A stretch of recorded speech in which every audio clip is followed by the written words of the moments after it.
Welcome to As I Live and Grieve, a podcast that tells the truth about how hard this is. We're glad you joined us today. We know how hard it is to lose someone you love and how well-intentioned friends and family try so hard to comfort us. We created this podcast to provide you with comfort, knowledge, and support. We are grief advocates, not professionals, not licensed therapists. We are you. Hey everyone, welcome back again to another episode of As I Live and Grieve. Thanks so much for tuning in again. I really appreciate all of you listeners out there just giving us a shot, listening and hopefully learning and maybe even getting a little inspiration to do something to help you move forward in your grief journey or maybe to support someone you know who's grieving.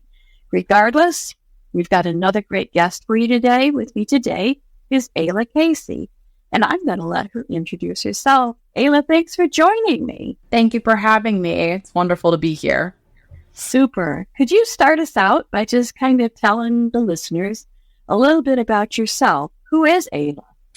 I am a grief tender. I'm a writer. I'm an integrative health advocate. I'm a creative. I'm listening to what I need every day, and I'm trying to answer that call. Who's telling you what you need? That's a great question. I listen to my body. I listen to my heart, and my biggest mission right now in this current phase of life is to deepen that connection so that I can feel as connected as possible to myself and my inner voice. Super. Did you ever have a day that you were listening and heard nothing? And if so, what did you do about that? Well, No, I've never heard nothing. I have heard too many things, though. Okay.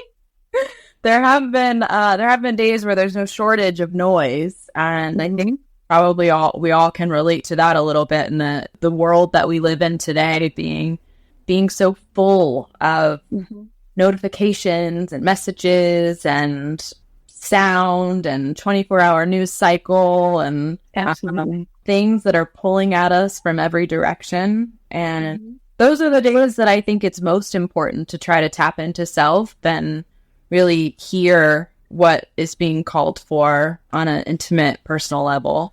Absolutely. I agree with that. I asked a similar question to another guest some time ago. And what they told me was, well, then you're probably not really listening.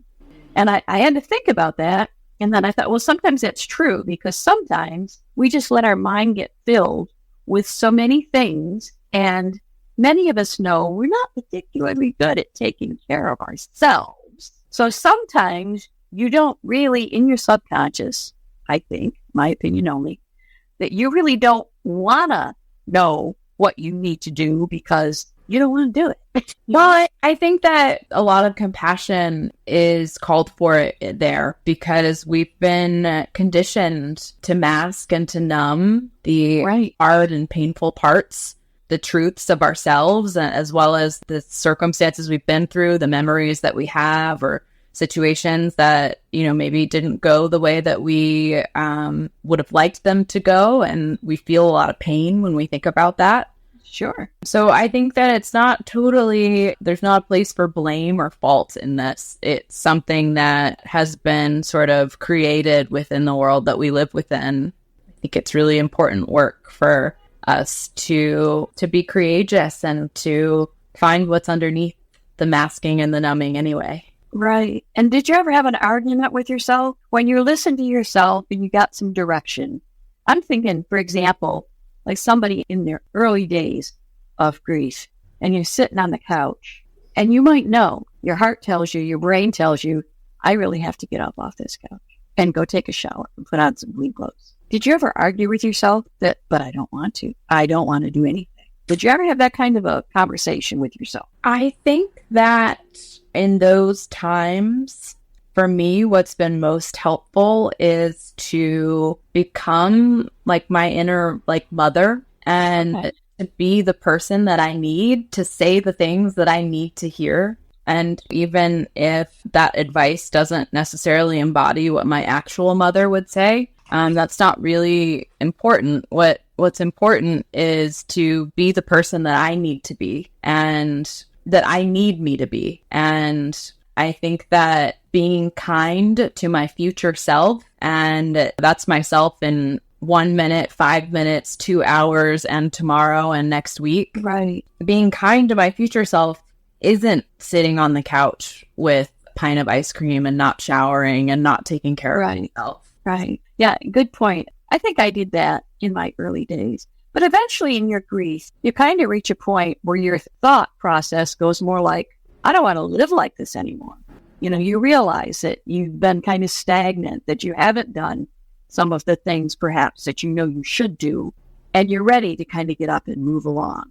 So it's probably more important at that point to really listen to yourself, because many of us find ourselves in the position when we grieve as having to kind of redefine ourselves. Totally. Everything we lived before doesn't happen anymore, the routines and everything. And even the people that you participated in those routines with, sometimes those aren't as available anymore. So you really have to be thoughtful about it and kind of start laying out a blueprint, if you will, or a flow chart or whatever you want to call it, about this is where I want to be. And don't think about 10 years down the road. Maybe just think about a week. Here's where I want to be, and then here's what I have to do to get there. Does that sound appropriate? Absolutely. I mean, I think in my grief journey, my biggest goal after my husband passed away was not to mask and not to numb. So to ask myself, is whatever it is that I'm doing in an effort to not feel how I'm feeling? I wanted to be present with what I was feeling because I have been through life experiences of masking and numbing, and I know that isn't kind to my future. Right. And some of the effects of masking and hiding. Well, I mean, you're just pushing it down the line a little bit, and it tends to get heavier and harder the further you push it. Yeah, that's very true. I have a personal story that many listeners have heard most of the parts and pieces, but probably about 50 years ago, that'll help set my age in stone. About 50 years ago, I was pregnant with my very first child and got to the hospital. And all of a sudden, in the midst of my labor, my temperature spiked. It was determined I had a very high fever, and they had to deliver the baby by forceps. And at first, they told me that the baby was not alive. The baby did not survive. Then a few minutes later, they came to me and said the baby was alive. They had resuscitated him and were in the process of whisking him off to another facility where they had a NICU that was prepared to take care of him because of his needs at the time. But I wasn't to worry. Well, short story is within 24 hours, my baby boy expired. He died. I never, because of the century, well, because of the time it was, there were no smartphones. So I had no picture. They had never brought him over for me to see him. I had never touched him or held him. And again, no photos. So it was like it never happened. And then society's way of dealing with it then was suck it up, move on. And I did. So I realized after I started this podcast that, gosh, I had kind of stuffed that for almost 50 years. And now suddenly it's all back to me. And I've been grieving that loss in the last few years. That one is really peculiar because I didn't feel anything for 50 years. But boy, it hurts now. And I have so many regrets. I regret that I didn't say, I want to see him. I don't think that 20 seconds would have made a difference in his life, but it might have made a difference in mine. That's why I asked about masking and hiding. It's just not good. It's not good self-care. Well, I think it also is a means of outsourcing our power. Oh, I like that. Outsourcing our power. Can you clarify a little for the listeners? Yeah, I could talk for hours about this. So let me see if I can whittle it down into a little bite-sized summary. I've been thinking a lot about this concept of outsourcing and how in a lot of situations in my life, I have realized that others have been outsourcing their pain to me. And it was sort of an unspoken agreement that I didn't realize was happening. And I was masking and numbing and suppressing that pain because I didn't know what to do with it. Okay. And in an effort to reclaim my power, I realized that, our feelings, they want to be heard, they want to be listened to. And that doesn't mean reacting to them. It means being present and intentional and hearing what's happening inside and allowing it to move through us. And I think with grief in particular, but all emotions, they're in motion, just like us, just like the natural world around us. And when grief or any other emotion gets stagnant and gets stuck, that's when it becomes problematic for us. Mm-hmm. Yeah. And is that, or should, if you sense that that's what you are, is stuck, isn't that a good time to reach out maybe for some professional help? Or not necessarily? Professional help is one way, but I've also found that we have a lot more power within ourselves to listen and to move things within than at least I knew growing up. And I think that there is a huge opportunity for people to sort of claim their power. There is professional help available. There's also self-practices that can be adopted that can be really supportive in these periods. Can you give us an example of one or two self-practices maybe?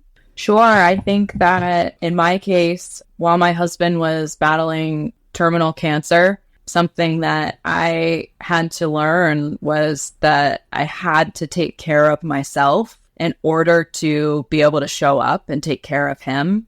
And that was, for me, in my case, adopting a regular yoga practice, and physical movement became something that allowed me to be able to the energy around in my body. And another really integral practice has been journaling, and journaling without expectation, allowing the words to flow out of me without judgment or without a expectation of an outcome. And without an editor. Exactly, yeah. And without revisions, just let it come through. Right. So you were actually practicing self-care when you were caregiving. I had to. Okay. And were you able to carry that through after your husband died? I was, and I am. As I mentioned, that when he passed away, I knew that it wasn't a time to mask or numb, but it's something for me that it started before he passed away. I was masking and I was numbing while he was sick in the beginning of the journey, and I could not face the thought of, he and I were eternal optimists, and we believed that there was a possibility for him to survive his cancer. But I could not face myself and the possible reality that I might regret squandering away the time that I had with him by not being totally present. Right. Yeah. On the other hand, I wasn't thinking about taking care of myself as my husband was going through his illness. He had a brain tumor, also cancerous. I didn't pay much attention. I had a few people suggest, here now, you need to take care of yourself. But it wasn't until it was, almost too late that finally I realized that I needed to do something, and I wasn't going to be able to care for him much longer even. My own physical status was in jeopardy at that. So it is very important while you're caregiving, if you find yourself in that situation, that you try to establish something to take care of yourself. And I don't mean necessarily just a mani-pedi. I mean something ongoing, like journaling, like yoga, going to church, whatever, because that also, especially if you're engaged in an activity where there's a group, that can also provide some much needed support, right?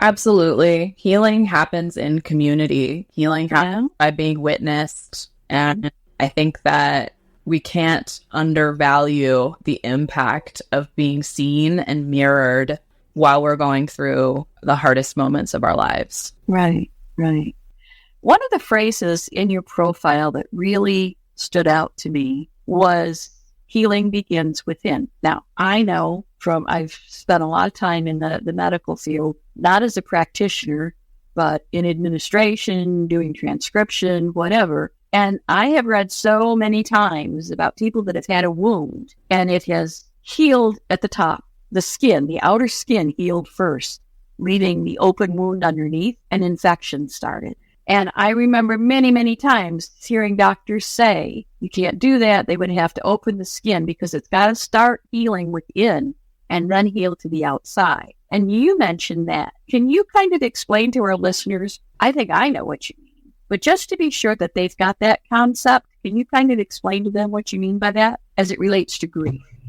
Absolutely. I think that the emotional and spiritual landscape is one and the same with the physical landscape. And we, just like you mentioned, that a wound can fester on the inside, even if it looks okay from the outside. The same is true with emotional and spiritual wounds, which happens when we lose people that we love, or even when we're grieving the loss of a job or a marriage or a future that we planned for that is no longer able to be possible.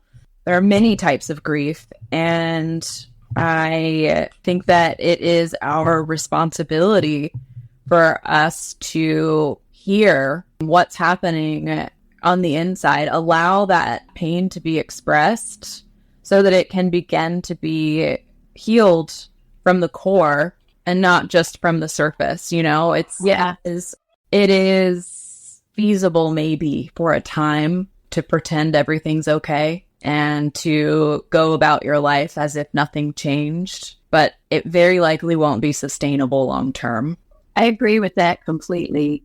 And I also want to kind of say that you mentioned journaling, and I actually teach some classes on journaling and writing when you're grieving, just as a release. What I want to add is sometimes it's helpful too if you have people that you know that are extremely supportive, and somebody might say to you quite innocently, what can I do to help you? I find it's almost magical to say, well, perhaps if you have a few minutes, you could just listen and then talk about who you lost. Say their name many times. Talk about some of your favorite memories. Talk about something that frustrated you while they were ill. Just talk. Because whether you write it or whether you speak it, getting those thoughts outside your system helps a lot in your healing. Would you agree with that? 100%. That is, for me, what I'm talking about when I'm saying grief needs to be in motion. And I also, it's allowing yourself to be witnessed. And that's exactly what you're doing, whether you're journaling or you're speaking to someone trusted, whether it's a family member or a close friend or a therapist or a support group or a coach. There are a number of different types of support out there. And I would say to everyone to be curious about what kind of support works for you and what you need, because not everything is for everyone, but there is lots of different avenues out there. There is something for everyone. It's interesting that you say that, and I like that a lot. Be curious, because I have recently labeled myself an experiencer. That if I had a guest on the show that talked about, actually one talked about some energy healing that was popular in England at the time. So I kind of sought it out and I tried it. I experimented with it. And I've tried hypnosis. I've tried past life regression. I've tried many things to find out what might help me. And it's kind of fun to be curious and think about those things, even if you only do your research on the internet. But there are many, many people out there that practice modalities that are very, very unique. And now, I will say some of them are not easily affordable, but some of them might offer like a free workshop or a free 20-minute session or something. Sound healing is certainly something that's easily affordable. And maybe it won't help you grieve, but who knows? Maybe it'll help you relax a bit. And at the time, maybe that's what you needed. So I love that phrase, be curious. One more thing I saw in your profile that stood out to me, well, several things did, but this phrase also, metabolizing grief. Now, I think of metabolism in relation to my body. How does it relate to grief? Well, grief lives in the body, and we are constantly receiving data and information in the world through our senses. And We have feelings that arise as a result, or emotions that arise as a result of the media that we consume, the environments that we live in, the relationships that we have. And just like the food and physical sustenance that we consume, we also, our bodies process and metabolize our experiences and our emotions and our relationships. And so when grief, for instance, gets stuck, we're not able to metabolize it, and it remains in the form of being grief. But in metabolizing it, we're able to transform it back into, it could be another form of love, it could be advocacy, it could be memory. And it's a really beautiful process that can happen. Similarly to how our food nourishes our body, our grief can also nourish us. Wow, that's beautiful. That's very eloquent. I like that. You should record that and put it out there. I think a lot of people need to hear that. Okay, now one of the questions I get asked, probably more than any other questions, how long does grief take? Now, knowing that each of our bodies has different metabolism, doesn't it also fit that we're going to metabolize our grief differently as well? And what might be 6 months for one person could be a year for someone else? Of course, healing is not linear. And I like to think about it more in terms of a spiral. You will find yourself on a day where it's least expected, where something hits you, and it could be something that you see, a song that you hear, or just something that reminds you of something, or maybe you can't even really put your finger on what it is that brought this up again, but it's okay. It's part of our journey. And I think that just honoring what life delivers us is one of the really beautiful parts of being human. I recently heard a quote that I'm going to try to remember the verbiage it's something along the lines of, be open to the curriculum that life presents to you. Oh, I like that. I'm going to have to search for that quote. I wonder who said that. That's very interesting. It's quite a refreshing perspective to think about life as a curriculum. But when you think about all the things that are placed in front of you day after day after day after day, there are some really that are lessons to be learned, whether it's because you've made a mistake or made the wrong decision and kind of have to correct it and go forward, or whether it's just something that piques your curiosity and you go forward. A lot of people also ask about signs. And you just mentioned be open. And that's one of the things I say a lot, is that the signs sometimes are there. Did you ever drive down the highway and all of a sudden you missed your exit? You missed the sign. The sign was there all the time, but for some reason you just weren't focused. So signs for our loved ones that we've lost, that have died, signs are going to be there. And maybe it's only a sign that will trigger a memory. It's all okay. Those things, they can actually put a special feeling in your heart at the time, that have that special memory that just pops up all of a sudden. I'll get them, and sometimes they make me smile. Sometimes they make me a little sad. But at this point in my grief, most of them prompt a memory that just makes me smile. I went to a choral concert the other night, and every single song on their list of songs on the program brought back a memory from my childhood. Every single song. I hadn't been open to that, ready for an evening of music. I would have missed all those great memories. It was quite a night, and something I'd never experienced before.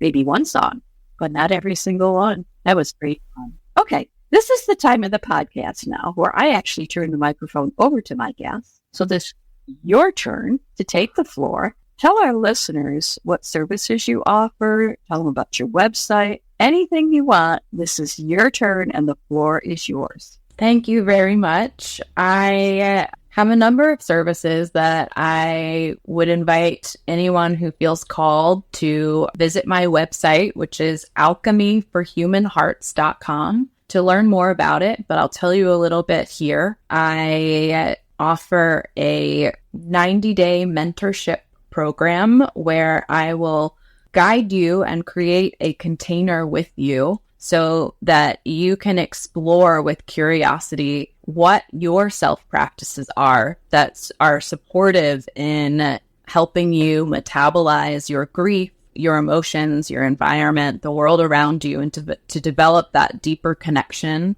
with your voice and with your heart. And I am also an end-of-life doula. I work with those that are going through a sacred transition from the physical realm to the spiritual realm. And I work to create a container to support that person and their family in developing the experience that will bring them peace. And that sometimes means having conversations about what they want around, like who they want around, what they want that day to be like for them, and just having the conversations and making decisions that sometimes you don't think about until maybe it's a little too late. And I also work with people on developing their legacy. What is most important for you in this life, and how do you want to be remembered? Even if you're not facing your transition, it's never too early to start thinking about that. That's right. Absolutely. And as a special for your listeners, I am offering a special workshop called the Return Session, a one-on-one workshop for a limited number of participants to uncover where your power has been outsourced and what is wanting to be heard from within. Ooh, that's intriguing. So you can reach me by emailing hello@alchemyforhumanhearts.com, or you can visit my website, which again is alchemyforhumanhearts.com, and I would absolutely love to hear from you. And if you have any questions, feel free to reach out, or you can find me on Substack. And again, I'm Alchemy for Human Hearts on Substack as well. That's super. And I just have to comment, and I want the listeners to hear this, that the perspectives, the concepts, and everything that you talked about today, you've done so eloquently that I know I'm going to have to go back and listen to the podcast instead of thinking what my next question is, because I fear I might have missed something very important in your explanation and everything. Also, I want to remind the listeners that all of your contact information, your website, everything, all those links will be part of the podcast notes, so they don't have to worry if they didn't have a chance to write them down. Maybe they're driving and didn't have a pen or pencil handy or paper. It's all okay. Just look at the podcast notes. Reach out to Ayla. I think she's an intriguing personality. I think she's very patient, compassionate. I don't think you would go wrong in being curious about being curious. So for now, I want to remind everyone again, take care of yourselves. I say that every time I close an episode. I mean it. And I hope in listening to Ayla today, you may have gotten some more insight into self-care and what it might mean for you, not for everyone, not for your neighbor, but for you personally. And I'm going to repeat again that phrase, be curious, and come back again next time. We'll all continue to live and grieve. Thanks, Ayla. Thank you so much. Thank you so much for listening with us today. Do you have a topic that you'd like us to cover, or do you have a question from one of our episodes? Please email us at info@asiliveandgrieve.com and let us know.